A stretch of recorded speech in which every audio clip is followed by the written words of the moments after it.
My name is Emily, and I'm 27 years old. I reside in a quaint town nestled near the mountains, but my life is far from a peaceful picture. Fear is the first thing I greet every morning, and silent tears are my companions every night. I yearn to escape this existence, but I'm lost, with no direction to follow. There was a time, back when I was a little girl, when my world was filled with joy. My mother's lullabies would drift me to sleep, her warm meals would fill my belly, and her gentle kisses on my forehead were a nightly ritual. My father, a baker, would come home with the scent of sweet bread clinging to him, his smile a beacon of light when he saw me. I also had a younger brother, Leo, a kind soul who shadowed my every move. But that world shattered when I was 9. One morning, my father walked out the door and never returned. We waited. Hours turned into days and days into weeks. My mother's nightly sobs became the new soundtrack of our home. I was too young to grasp the finality of it all. Whispers in the town suggested he had left for another woman, a notion my mother fiercely rejected. She'd sit by the window day after day, a lonely sentinel waiting for a ship that would never come in. 2 years later, a different kind of shadow fell over our family. My mother fell ill. She withered away, her skin turning ashen and her vibrant smile fading into a permanent line of sorrow. The strength to cook, to clean, to simply be abandoned her. At just 11 years old, I stepped into the role she left vacant. I washed the clothes, prepared what simple meals I could, and looked after Leo. I was a child forced to become a mother. One evening, my mother summoned me to her bedside. Her hand, frail and cold, found mine. "Emily," she whispered, her voice a faint echo of what it once was, "you are a strong girl. Take care of your brother. Always be brave." Those were her last words to me. The next morning, she was gone. In the wake of her death, things only grew worse. Our uncle, my father's brother, Richard, came to live with us. Initially, he was a semblance of stability. He put food on the table, paid the rent, and made sure we attended school. But this fragile peace didn't last. Richard soon revealed a darker side, fueled by alcohol. His temper became a storm, quick to form and devastating in its impact. A dropped spoon from Leo would unleash a torrent of screams. Coming home a few minutes late meant dodging objects he hurled at the wall. Then came the night he struck me. The sting of his hand across my face was a shock that stole my sleep. The following day, he behaved as if nothing had occurred, a chilling testament to his volatility. The thought of running away was a constant whisper in my mind, but where could I go? I was a child, a stranger to the world beyond my small town, with no money and no one to turn to. I stayed for Leo. He was only 8, and he needed me. The years that followed were a lesson in survival. I learned the art of being invisible. I'd have dinner ready before Richard stumbled home, the house spotless, my voice silent unless directly addressed. When I was 16, a boy named Jake entered my life. He worked at the corner store near my school, and his light brown eyes and gentle voice were a stark contrast to the harshness of my home. He always offered a simple hello. One day, he handed me a piece of candy. "You look sad," he said. "Are you all right?" I wanted to break down, to tell him everything, but I could only manage a silent nod. Jake started waiting for me after school. Our conversations were small escapes. We talked about books, music, and dreams of a life elsewhere. He spoke of his desire to travel, to see the world beyond the confines of our town. I confessed I wanted the same. "Then come with me," he said, with a smile that sparked a flicker of hope in my weary heart. The idea terrified me, but the craving for freedom, for safety, was stronger. I promised Leo I would return for him, leaving a note tucked under his pillow as a silent vow. On a cold evening, I fled from Richard's house and ran straight to Jake. He lived in a tiny room behind the store, but to me, it felt like a palace. He made me tea, wrapped me in a warm blanket, and uttered the words I had longed to hear. "You're safe now." And I believed him. For a few weeks, I experienced a happiness I had forgotten existed. We took long walks through open fields, gazed at the stars, and planned a future together. I thought I had found love, a sanctuary.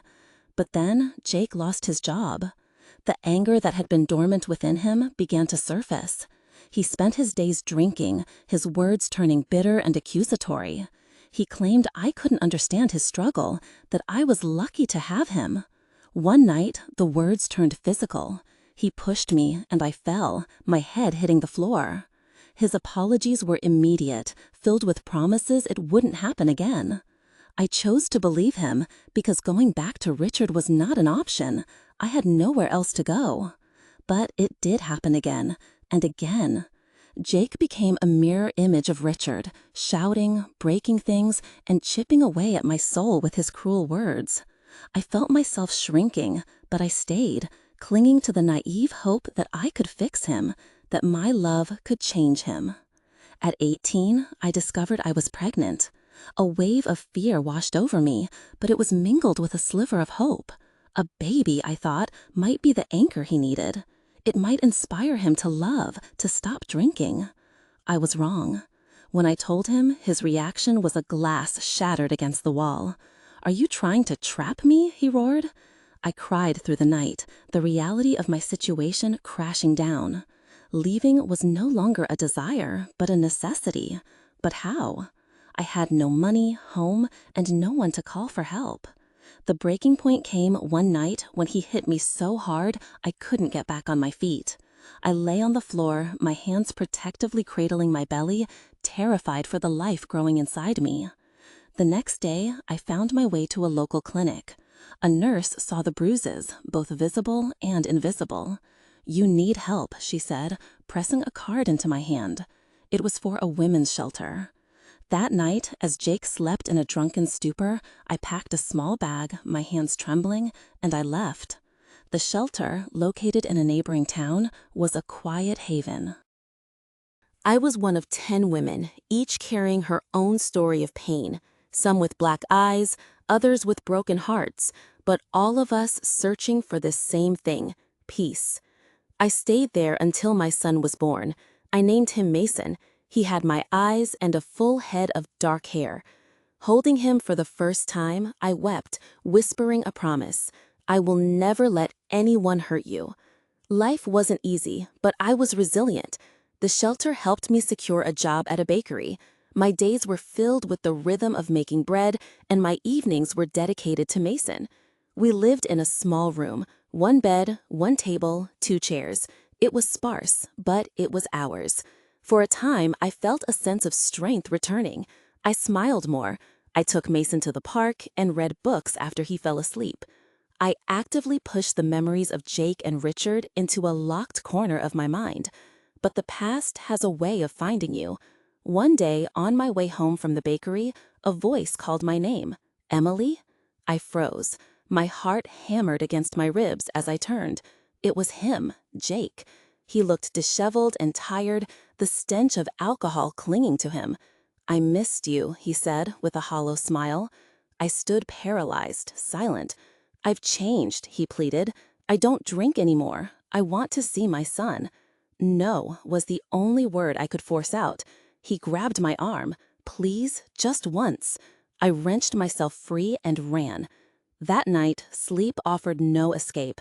I held Mason tightly, the door locked, my silent tears returning. The fear was back. The following day, I went to the police and told them everything. They were supportive, but the fear remained a cold knot in my stomach. Since that day, fear became my shadow again. I constantly look over my shoulder, double-check the locks, and never let Mason out of my sight. The uncertainty of whether Jake will return, of whether he'll try to take my son, is a constant weight. I long for freedom, for a day when I can breathe without fear. I go to work, I smile for Mason, but inside, I feel fractured. Some nights, I cry over his sleeping form, whispering apologies for not being stronger. My only hope, the one thing I cling to, is that one day this fear will finally release its grip on me. Some days, I am a fortress. Other days, I am a house of cards, ready to collapse at the slightest breeze. Being a good mother is my anchor. I make Mason his favorite breakfast, toast with honey, and his laughter as I make funny faces with his food is my reason to keep fighting. His smile is a beacon, but the fear still lurks in the corners of my heart. I'm always checking the windows, always glancing behind me. Even in a new room at the shelter, a true sense of safety eludes me. Jake's voice still echoes in my mind, his face haunting my dreams, and I often wake up to the frantic rhythm of my own heart. One day, the shelter manager suggested I see a counselor. My initial response was a firm no. The thought of unpacking the past, of giving voice to the pain, was terrifying. But a week later, I found myself saying yes. Her name was Sarah. She had kind eyes and a gentle voice that made me feel seen, not judged. I told her everything, from my father's disappearance to Richard's cruelty and Jake's abuse. She listened without flinching, without a hint of shock or pity. When I finished, she simply said, "You are brave, Emily. You survived. You are still here." No one had ever said that to me before. Our weekly sessions became my sanctuary. I started to feel a weight lifting, the burden of my secrets lessening. I learned that what happened was not my fault. I learned that love shouldn't hurt. I learned that I was worthy of peace. Mason turned 2, a world-walking, talking energy. His mama and nightly cheek kisses were my greatest treasures. He loved to sing and would dance in joyful circles whenever I played music, his innocence slowly painting color back into my world. One afternoon at the bakery, a customer caught my attention. He was tall, with dark hair, and the same kindness in his eyes that I saw in Sarah's. He ordered a coffee and offered a simple, warm smile. He came back the next day, and the day after that. After a week of these quiet visits, he introduced himself. "Hi, my name is Michael." "I'm Emily," I replied. "I like your smile," he said. I looked down, flustered, unaccustomed to such simple kindness. He didn't press, didn't ask probing questions. He just continued his daily visits, our conversations weaving around small, everyday things, books, the weather, songs on the radio. One day he asked, "Can I walk you home?" My instincts screamed no, fear urged me to run, but a quiet, hopeful voice deep inside whispered, "Maybe it's okay." "Just to the corner," I agreed. He walked beside me, maintaining a respectful distance. "You're strong," he said unexpectedly. "I don't know your story, but I see it in your eyes." I managed a small smile. "Thank you." For the first time in what felt like a lifetime, a genuine warmth spread through my chest. Slowly, carefully, Michael became a part of my life. He brought picture books for Mason. He helped me carry my groceries. He never touched me without asking, never raised his voice. Love is not control. Love is safety. I had long given up on the idea of love, but with him, I started to wonder if, perhaps, it could be real. Still, the fear lingered. One evening, Michael invited Mason and I for a picnic in a small park. We sat on a blanket as the setting sun painted the sky in hues of pink and orange. Mason, full of toddler energy, laughed as he chased butterflies. Michael looked at me, his gaze steady and sincere. "You don't have to be scared anymore," he said softly. "I'm not him." I wanted so desperately to believe him, to trust him completely, but the scars on my heart were deep. That night, I dreamt of myself as a little girl, holding Leo's hand in the dark, searching for a light. Then Mason appeared in the dream, his face aglow, holding a candle. I woke up with tears streaming down my face. The next day, I called Leo. We hadn't spoken in years. He was 21 now, working in a different city. When he heard my voice, I couldn't speak. I just sobbed. "Emily, is that you?" he asked, his voice filled with concern. "I'm sorry," I choked out. "I'm so sorry I left you. I should have come back." "You did what you had to do to survive," he said, his voice thick with emotion. I missed you. We talked for an hour, and he told me he was okay. He forgave me. "I always knew you loved me," he said. "You saved me by saving yourself." When I hung up the phone, a profound sense of peace washed over me, a feeling I hadn't experienced in a long, long time. Weeks turned into months. Michael's kindness was a constant, gentle presence, and Mason was thriving. I was starting to feel whole again. Then a letter arrived. It was from Jake. "I'm sorry," he wrote. "I was wrong. I want to see my son." I didn't reply. I took the letter to the shelter staff, and they helped me get in touch with a lawyer. The fear returned, but this time it was different. I didn't crumble. I looked at Mason's innocent face and felt a fierce, protective resolve. "I will protect you," I promised him. I put the letter in a box, a relic of a past I was determined to overcome. I didn't tell Michael about the letter right away, but he could read the worry on my face. "Are you okay?" he asked. "No," I admitted, "but I will be." That night, I looked at my reflection in the mirror and saw someone new. Not a victim, not a scared girl, but a woman, a survivor. The next morning, I met with the lawyer and told her everything, my voice steady and clear. She informed me about my rights, about seeking full custody, and she assured me I had a strong case. The process was daunting, that I also felt a surge of pride. That evening, I told Michael everything, about the letter, about Jake, about the lingering fear. He took my hand, his grip firm and reassuring. "Whatever happens, I'm here," he said. And I believed him. A month later, I stood in a small courtroom. Jake didn't show up, only his lawyer did.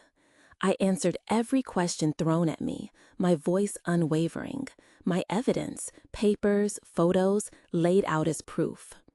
The judge listened intently. After 2 long hours, she delivered her verdict. Full custody is awarded to Emily. Tears of relief streamed down my face.